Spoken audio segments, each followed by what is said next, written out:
All right, we are going to be sleeving the lands now. This could be more boring than the rest of them, so hit me with questions, I guess. But I'm on double fetches and triple shock lands for the core of my mana base, which I'm very happy with.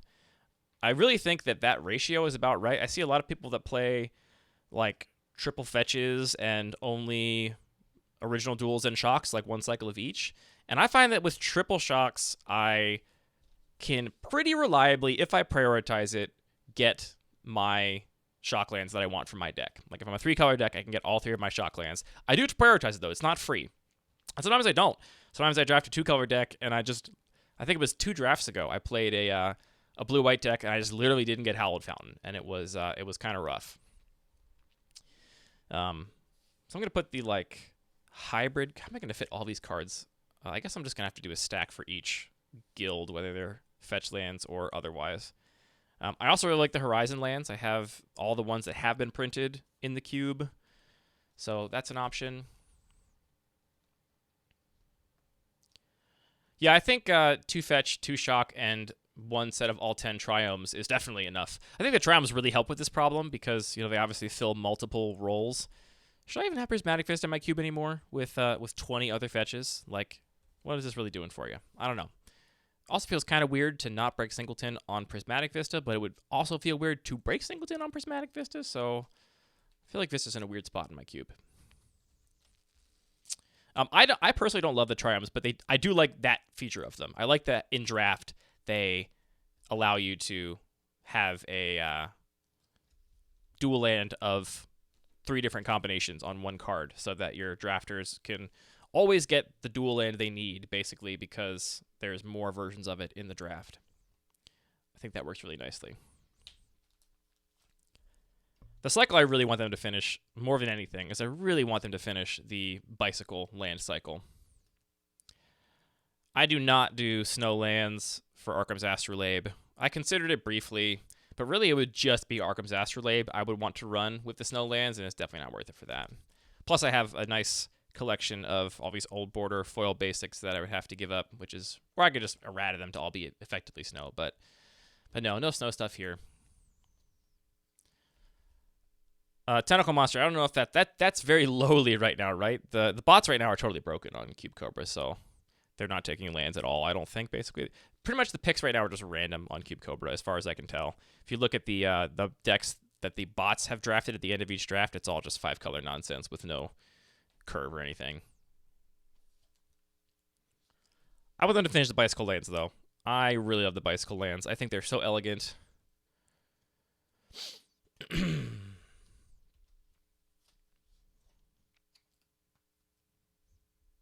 One of my big issues with the Triomes, honestly, is that they don't visibly look like the colors they are because there's no like 3-color land frame, so they just all look gold, whereas irrigated farmland, clearly blue-white. I think that's a big value, a value that people maybe underrate sometimes.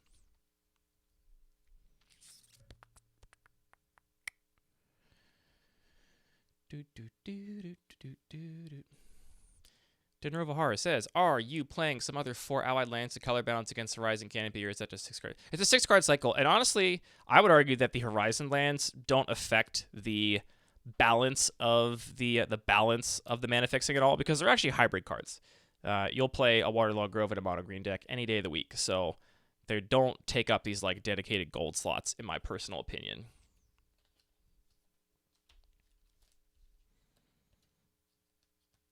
Oh, I'm excited. I can actually shuffle this pile when I'm done because, well, I probably should keep this pile in order too so I can double check their versions against what I have in Cube Cobra. Yeah, alter sleeves to add some like more visible color indication to the Triomes would be cool. I wonder if they tried at some point to do like a 3-color gradient text box if it was just too much, but that would that has a big impact, I think, for me on how much I like the Triomes, which is to say I don't like them that much, and that's one of the reasons I don't like them. Across the table, it's like, which one is that again? Even in the draft, you have to like read it. You have to figure out which one of it is, unless you are like really experienced at playing with them. At least I have to read them when I play them in other people's cubes because I never remember which one's which, and it doesn't visibly look like anything.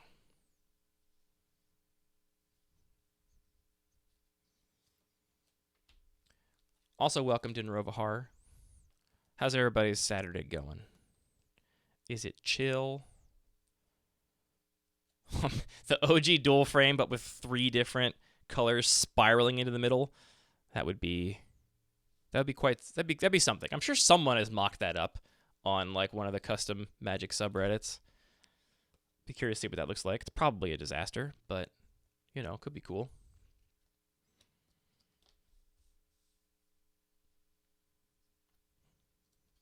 For as much as I love lands, my the foil density amongst my lands is definitely a lot less than amongst the other cards in my cube.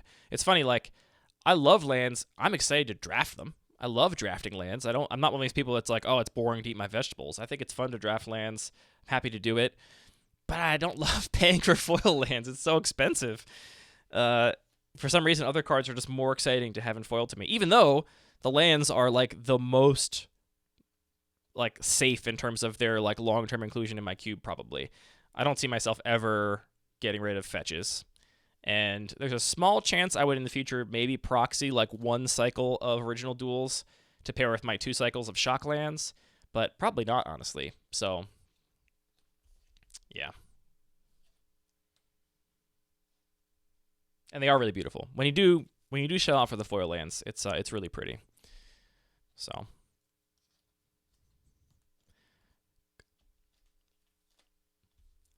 Hey, amen to proxying lands.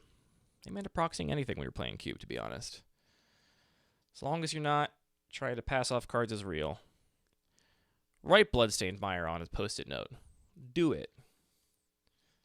Mark Rosewater is not going to arrest you.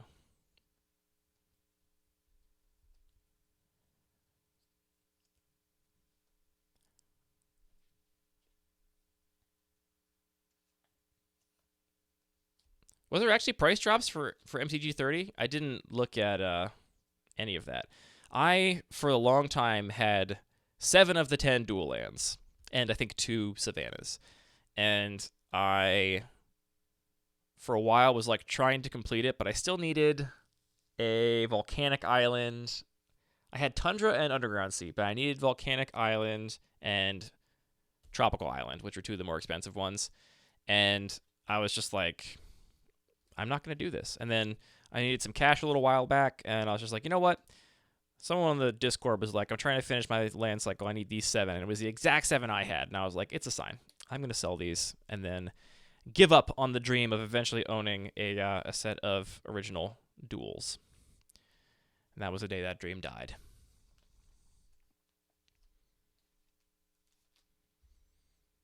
I think that's a decent rule if you're playing proxies in EDH Acquisition Octopus, like proxy something that you would actually reasonably acquire, not just like, haha, now all my EDH decks have Time Twister in them. That could be a little bit unfun, I can imagine. I do not have the budget now, Jesse. I'm currently like a little bit broke for. I mean, I'm doing fine. I shouldn't, but I allot myself a certain amount of like spending money, and I have none of it left basically because I built this whole office, I built this studio, and holidays are coming up, so resources are tapped at the moment. Yeah, I don't know about ordering duels online. I would probably, if I was to buy a set, buy them from like a reputable seller or something. I know eBay now will back up with an authenticity guarantee all of their duels.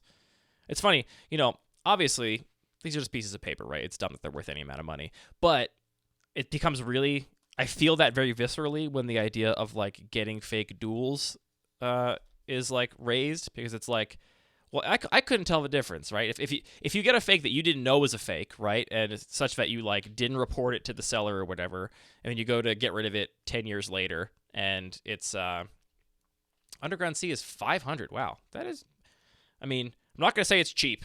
Cheap is a big word, but that is down quite a bit. I didn't realize Magic 30 had actually affected prices like that. Anyway, it's weird to think that like you would receive a duel, it would end up being a counterfeit, and you wouldn't notice. And then you go to sell it, and it's like, oh, actually, this is not real. You can't sell it for any amount of money or anything. Because it's like, okay, well, it did exactly what it would have done if it was real. Like at that point, it becomes like so visceral. Like, oh yeah, that like it doesn't. the fact that it's like an old school collector design doesn't matter at all for the purposes of actually playing it, unless your whole goal is like to invest in Magic, which it's not my goal, certainly.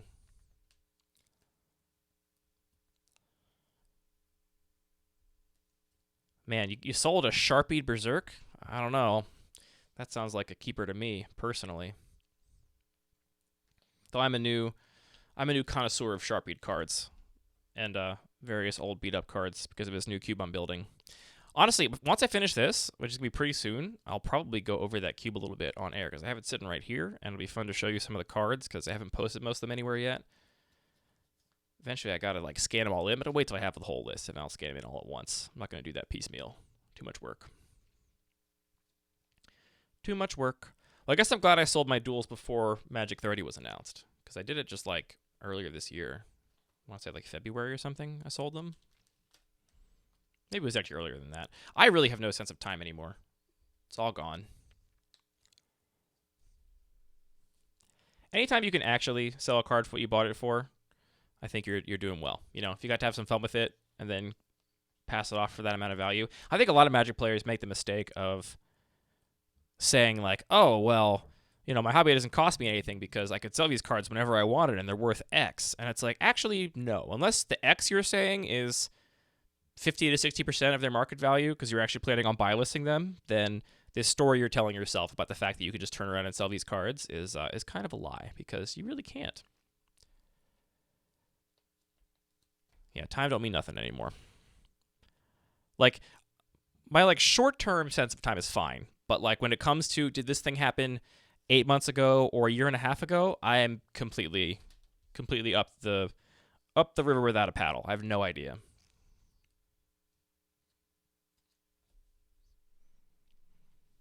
I'm not going to be putting duels in the unsleeved cube, but I appreciate the suggestion, Dinner of a Horror.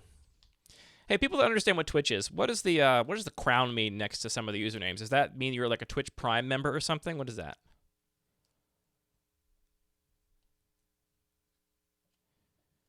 Hey, yeah, Jesse, I could talk about that. So I made a suggestion to Jesse, who's working on Cube Artisan right now, that I think the homepage should be like customizable.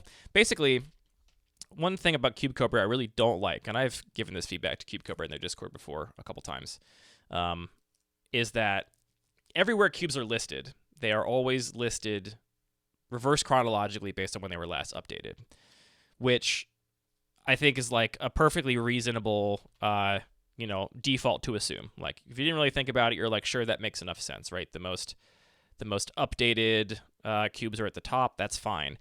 But in reality, if you use Cube Cobra a lot, and I think most users probably have a cube, right? I think I would have to see the numbers. We actually probably do have the numbers because we have all of the data for the cube map and stuff. We could probably look this up in the data we have ourselves. But I assume most people have one cube. And so for them, this question is completely null and void.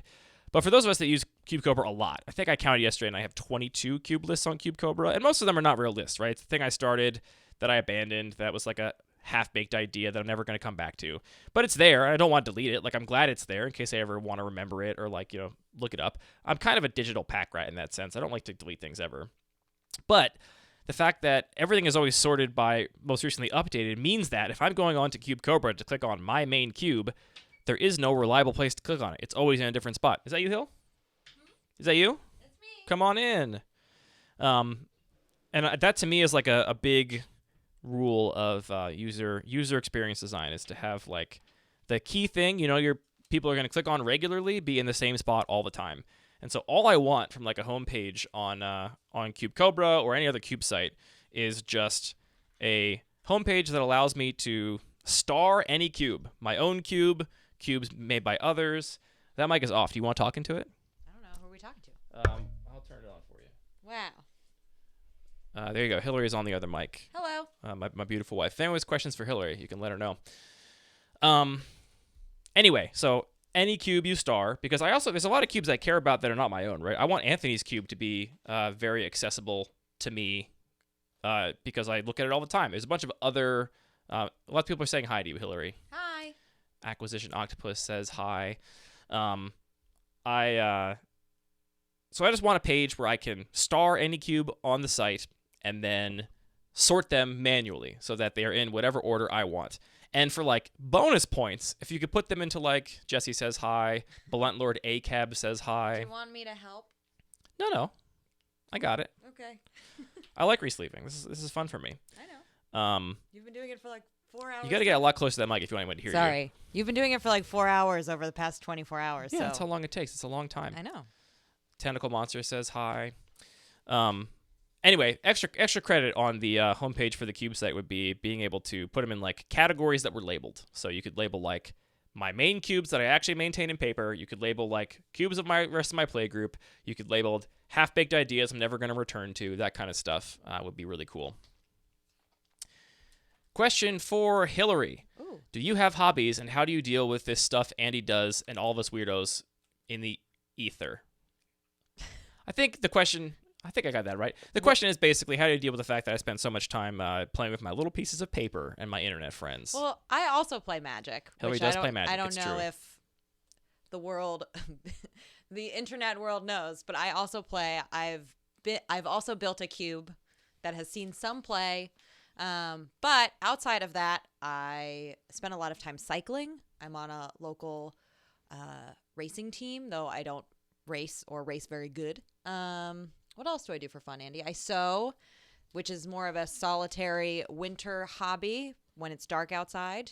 Sew a lot of my own clothes. I like to cook and you play bake. some video games now. I feel I like do play video games now. You know, but we've been together for like a decade plus, and when you've been in a relationship with someone for a long time, you inevitably, you have an effect on them. You rub off on them in some ways.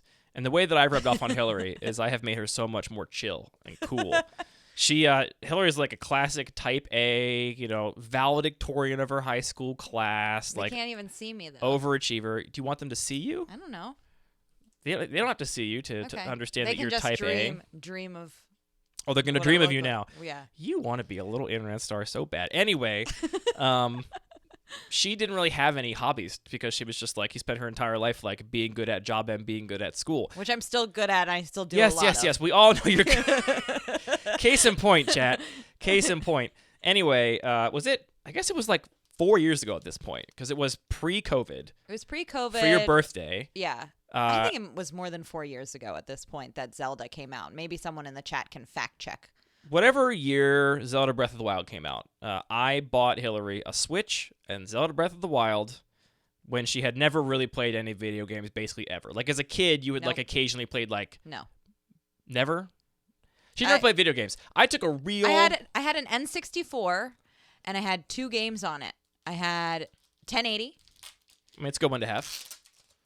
And I had a weird, like, Japanese arcade game that had, like, a little, like, dragon at the bottom, and then he would move little colors, it's like a inverted Tetris. You sound crazy right now. That's true. It was a thing I played. Dinrovahar says that Breath of the Wild released on 3/3/2017, so we're approaching 6 years that game came out. Yeah. And that's basically when the second one's going to come out pretty much next year, right? I think it's coming out at the beginning of next year. People say sewing is a cool hobby, and apparently Tentacle Monster's wife's wedding gift to them was learning how to play Magic for him, wow. which is very cute. I love that. That's very, very fun. True Medium, I'll get a link to Hillary's cube and post it in a bit. Or actually, you can look it up yourself. Fun thing about Hillary playing Magic is whenever she signs up for any Magic site, like she signed up for Deck Stats back in the day, and she was just asked for a username, and she's like, I'll just type Hillary. And Hillary is always available because there's not that many women that play Magic. So you can just have the username Hillary. So she's the username Hillary on Cube Cobra. Yes. And the name for cube is Baby's First Cube. So can't imagine why. You can see it there if you want to look it up.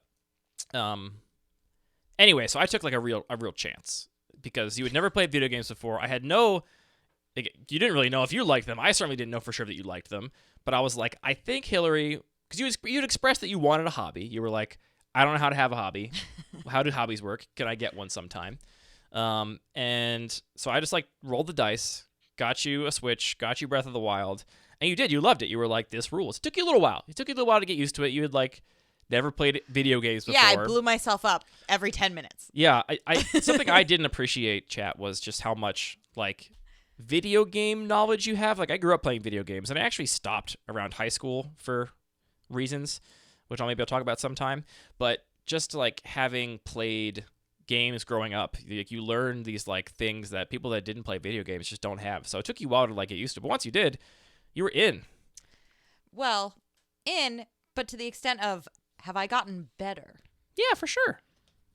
But you ask me like, how do I grab in Super Smash Bros? And Look, I have no idea. You're a very intuitive Super Smash Brothers player. You don't still a button masher. no thinkies, just intuition is how you play Super Smash Bros. And it works out just fine for you. Yeah, 33% positive achievement rate. Yeah, because that was probably. I mean, I think that by saying I didn't have hobbies, one, I will say like, yes, I was a rather serious young adult. But also I think I was more focused on like achievement, which is why Zelda and other open world games like Pokemon, which is what I'm currently playing, are really good, is because when I want to be task oriented, I can go and complete as many tasks as I want, and it makes me feel good. I'm glad you said that, because I wasn't going to say it unless you wanted to bring it up. But yeah, I was like, I think Hillary's going to like video games because she really likes external validation. Yeah. She likes to be given a gold star. Yep. And what are video games except for a way to give yourself validation and a gold star for doing menial tasks? And when you die, you just restart it. Yeah, exactly. And the stakes are impossibly low. Yeah. So anyway, you've had lots of great influences on me. My influence on you is that you're like, you have a hobby now and you're cool and chill and you just hang out and like don't work sometimes. Yeah. That's my influence on you pretty much. Yeah. I'm also getting my PhD, just to be clear. That's not. You really want to rub in that like you're not that chill. You're not that cool and chill. Yeah. There's the lands, chat. There they are. They're all done. This concludes the whole cube minus basics. People are asking a PhD in what? Education. Yeah, specifically higher education. Higher education. Mm-hmm. Yeah, actually I should lay these out so I can get the last little clip here. Will I put this clip on YouTube with us not talking about lands at all and just talking about you, Hillary? How do you feel about this clip being on YouTube as me resleeving the non-basics in the Bun Magic Cube? You do you, man. I support you. Well, yeah, okay. You were playing so nice for the camera. I just want to know if you can. We'll see if we post it later. That's just post the lands in the Bun Magic Cube. I think you should post it.